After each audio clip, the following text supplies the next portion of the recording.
Hola amigos y hermanos todos en el Señor Jesús. Vamos a comenzar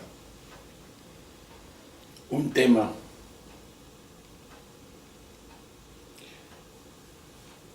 difícil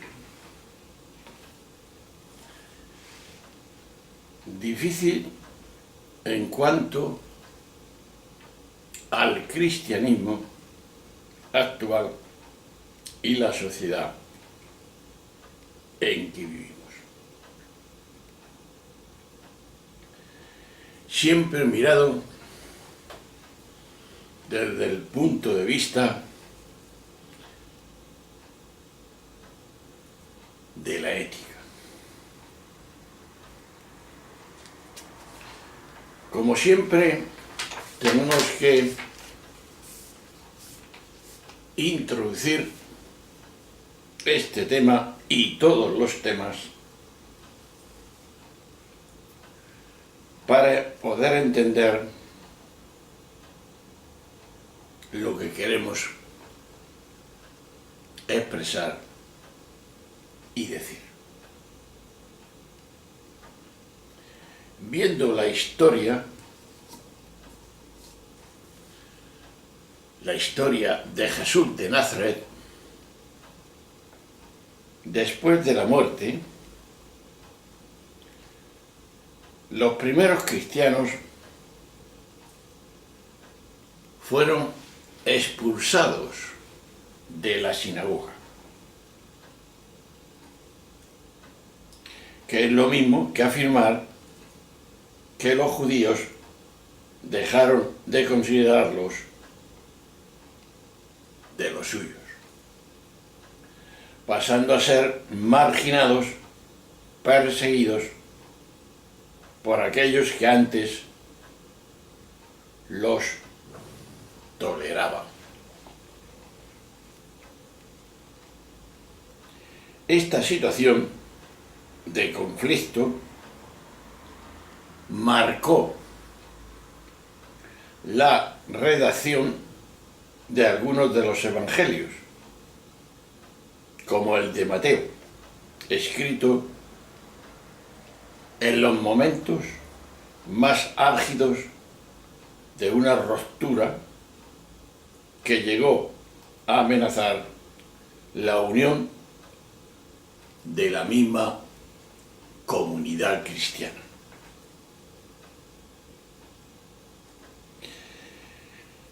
A medida que se profundiza, más que se producía la expansión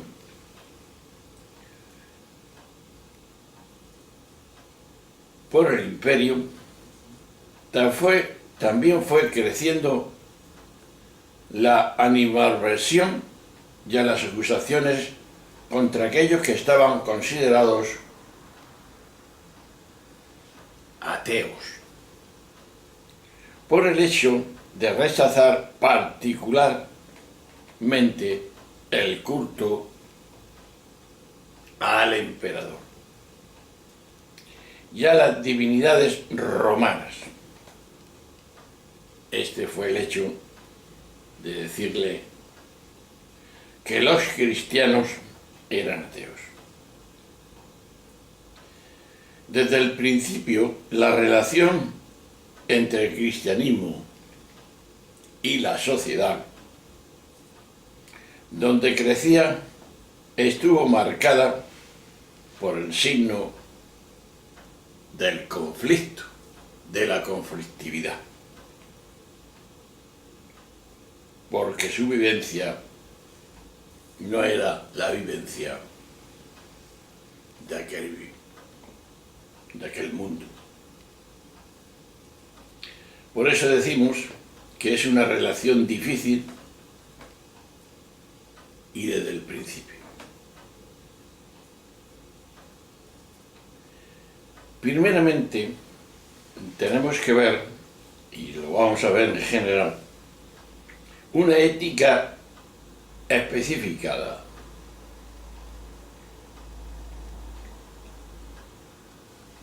Antes de que el cristianismo adquiriese el estatuto de religión oficial del imperio con Constantino, fue una minoría religiosa dentro del ámbito extraordinariamente plural en cuanto a creencias y a culturas. Esto lo sabemos. Podríamos resumirlo diciendo que con Constantino empezó a ser masa el cristianismo y no una elección muy personal y elegida. En esta situación, los cristianos tenían claro que las leyes del imperio no reflejaban sus valores y tuvieron que tolerar comportamientos y actitudes que consideraban males a evitar. Esto era evidente. Había pues una línea divisoria entre su ética y el derecho romano. Habían abrazado el seguimiento de Jesús como un camino de salvación. Y el Espíritu de Jesús lo llevaba a establecer comunidades fraternas donde se intentaba vivir según el recuerdo del estilo de Jesús, su proyecto. Así, ante cuestiones nuevas que aparecían en la vida dentro de la comunidad, en las relaciones con los otros que no eran cristianos, se preguntaban qué hacer, qué escoger para ser fieles al Espíritu de Jesús. Los textos evangélicos y las cartas de Pablo les ayudaban en este discernimiento. De hecho, las mismas cartas reflejan cómo las comunidades tuvieron que hacer frente a problemas concretos de la vida comunitaria que se habían presentado a medida que el cristianismo se extendía, como cuestiones relativas al hecho de si podía o no comer carne sacrificada a los ídolos u otras relaciones referentes al matrimonio.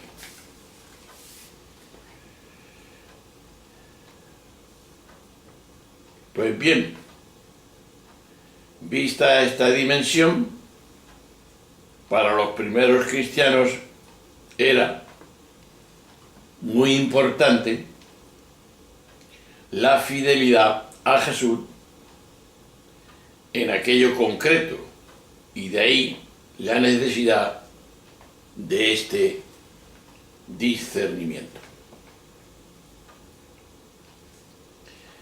Porque esta fidelidad era pues generadora de un sistema ético diferente a la corriente del pensamiento predominante dentro del imperio.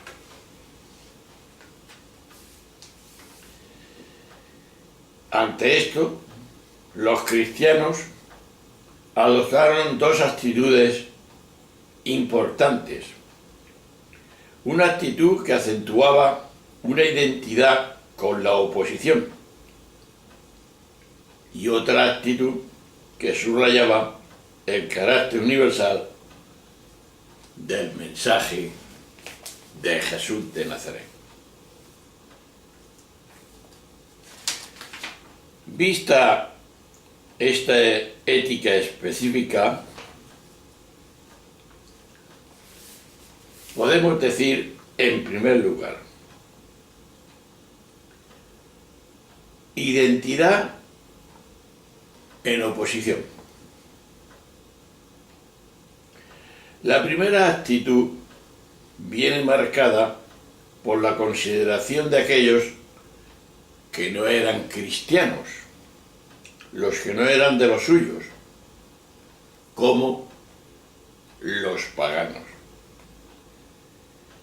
y juzgar muy críticamente sus prácticas y maneras de hacer y de vivir. Era una visión del mundo pagano, pues opuesta al mundo cristiano. Es evidente. La autoridad política, en cuanto pagana, no era considerada legítima, si bien en algunos momentos, como acoge algún fragmento de la carta de Pablo, conviénese estar a buenas relaciones y obedecer por prudencia para evitar presentar el cristianismo como un peligro o una amenaza para el imperio. Es decir, los cristianos tenían que vivir su ética en el seno de la comunidad. Y sabían que cuando salían afuera se encontraban con leyes que no encajaban con su visión del bien, hecho que los podía incomodar o en determinadas situaciones conducirlos hasta el martirio, el testimonio. El Evangelio de Mateo pone en boca de Jesús una exhortación a la comunidad para que intente solucionar sus problemas internamente antes de acudir a los tribunales de los paganos. Nos lo relata Mateo en el capítulo 18, en los versículos del 15 al 17. Los partidarios de una actitud así entendida, el cristianismo, como era una secta en el sentido sociológico de grupo aislado, que tiende a ver a los que no pertenecen a él como personas diferentes y opuestas a ellos. Así pues, la identidad se afirma en oposición a los demás, a los judíos, a los paganos, y se va produciendo una creciente diferenciación en determinados momentos, es tolerada y en otros momentos es perseguida. Esa es su identificación en oposición con lo que había, con el imperio. Otro carácter era el carácter universal del mensaje de Jesús, que no era exclusivista, para privilegiados, no, era y es para todos, universal.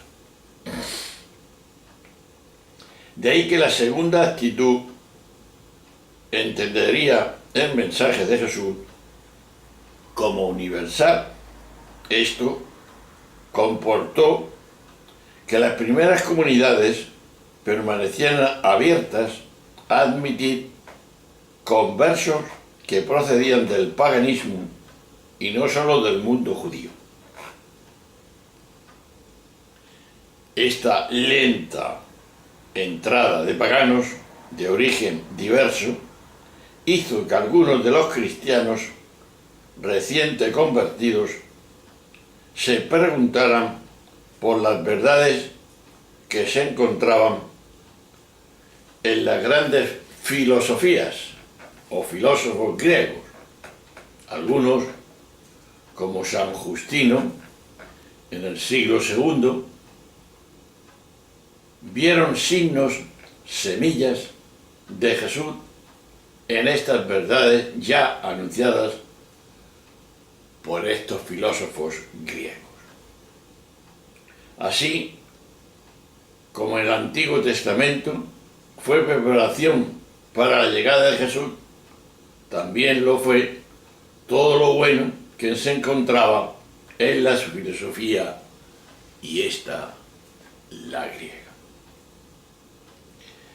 Era, por así decir, una manera optimista y positiva de valorar la realidad, muy diferente de la actitud que antes hemos escrito o descrito.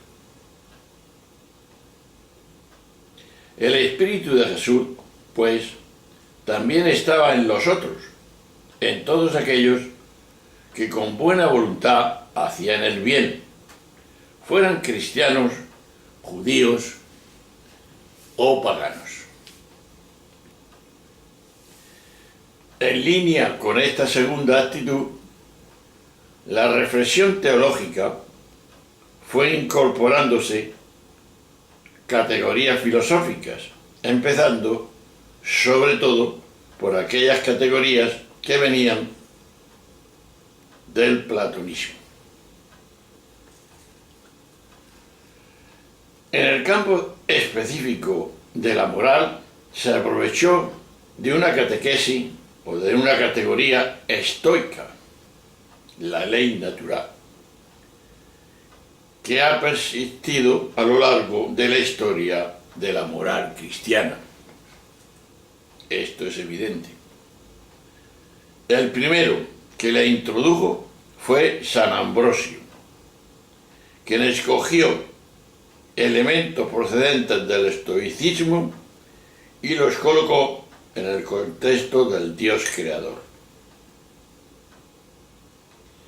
El orden cósmico estoico, que indica aquello que tengo que hacer, pasa a ser la buena creación de Dios que manifiesta la sabiduría de Dios, la gran intuición del fondo de la ley natural cristiana es que todos los hombres y mujeres somos capaces de captar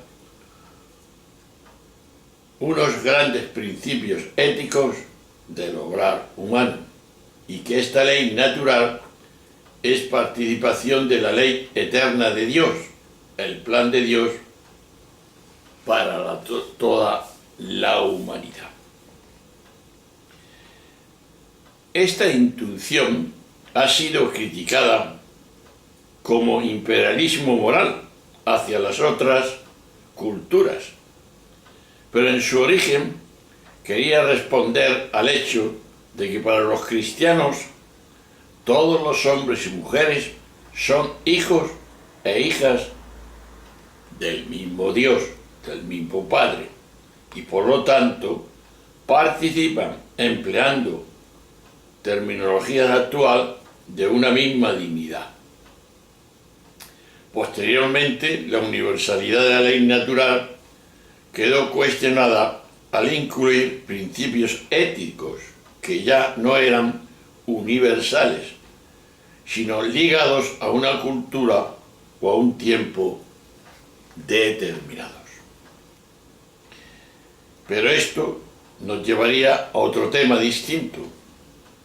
Aquí solo nos interesaba ver cómo la ética cristiana no tuvo ningún inconveniente en emplear unas categorías procedentes de una filosofía materialista para expresar el universalismo cristiano.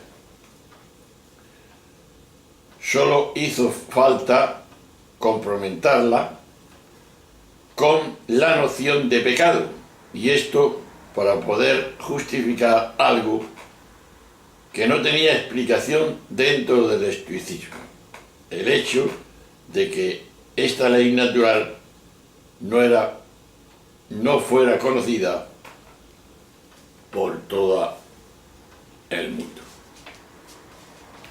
Bien, pues mirado este punto, esta definición de este punto, de esta relación específica de la ética, pasamos a un cambio a la religión que después se puso como oficial con Constantino. Bien, empezamos.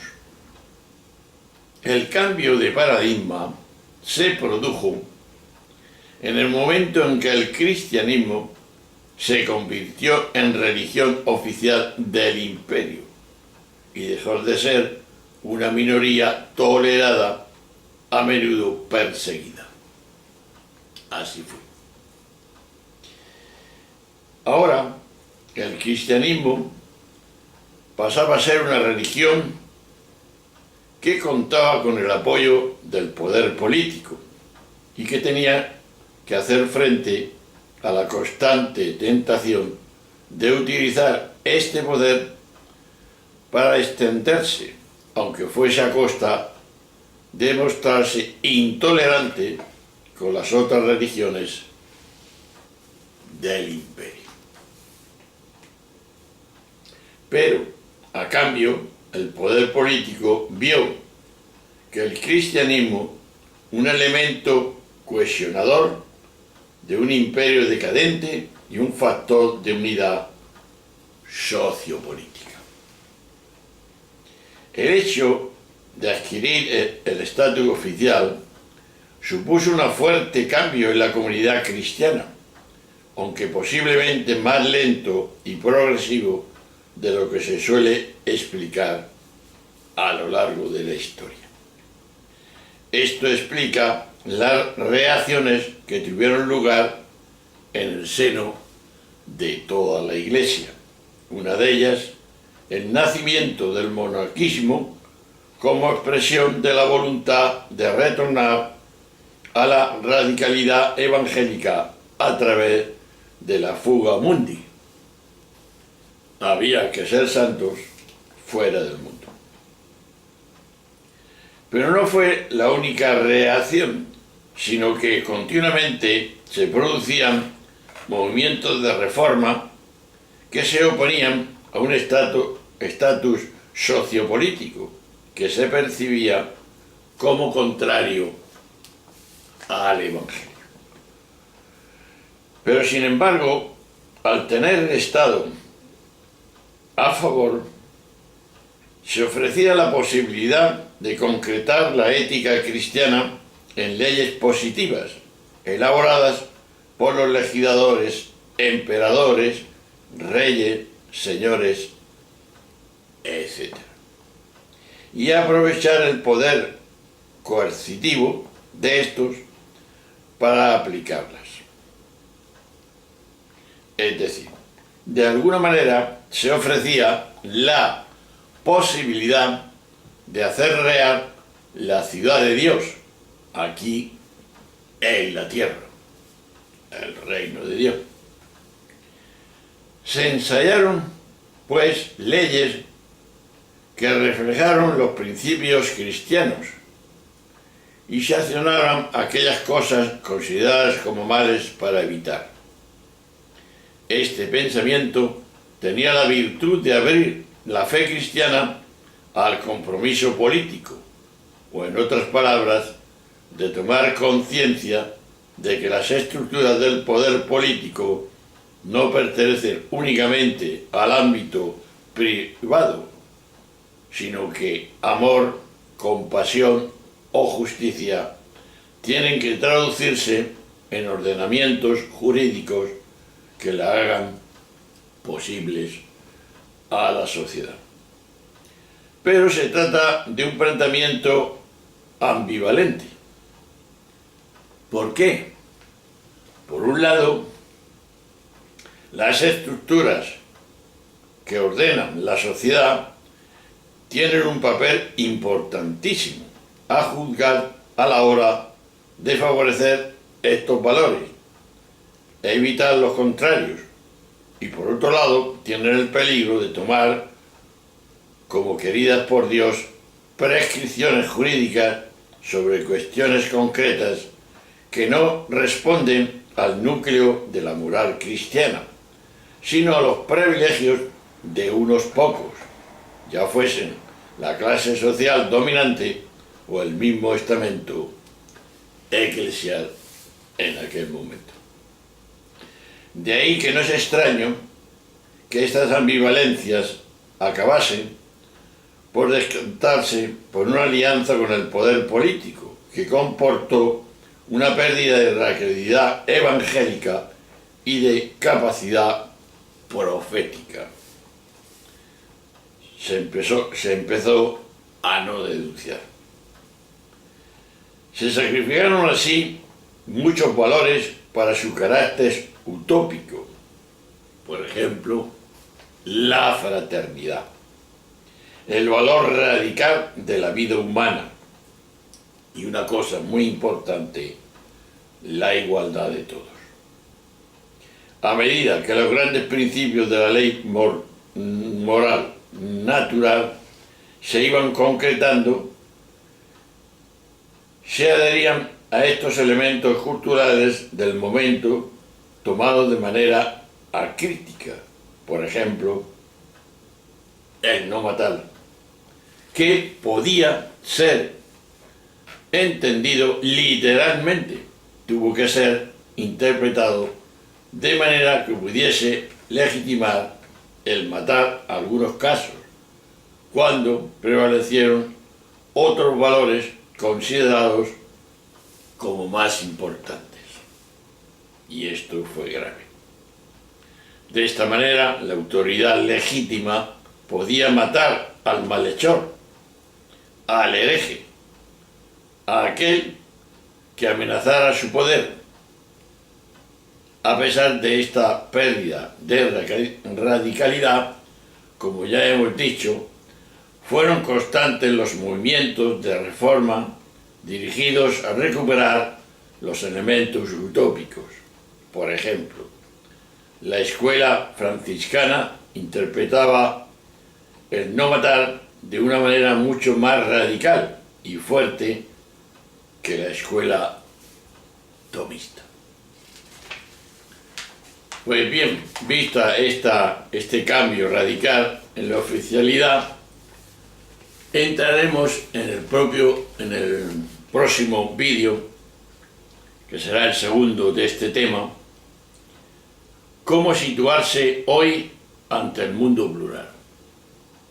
Si en aquel ya había un mundo plural, que era el imperio, que dominaba todo, pues hoy día también se da esta dimensión que ya no llamamos imperio, pero sí dominación. Por lo tanto, el tema siguiente, que será el segundo vídeo, cómo situarse hoy ante un mundo que piensa distintamente unos de otros. Un abrazo, un saludo fuerte, hasta la próxima. Nos vemos.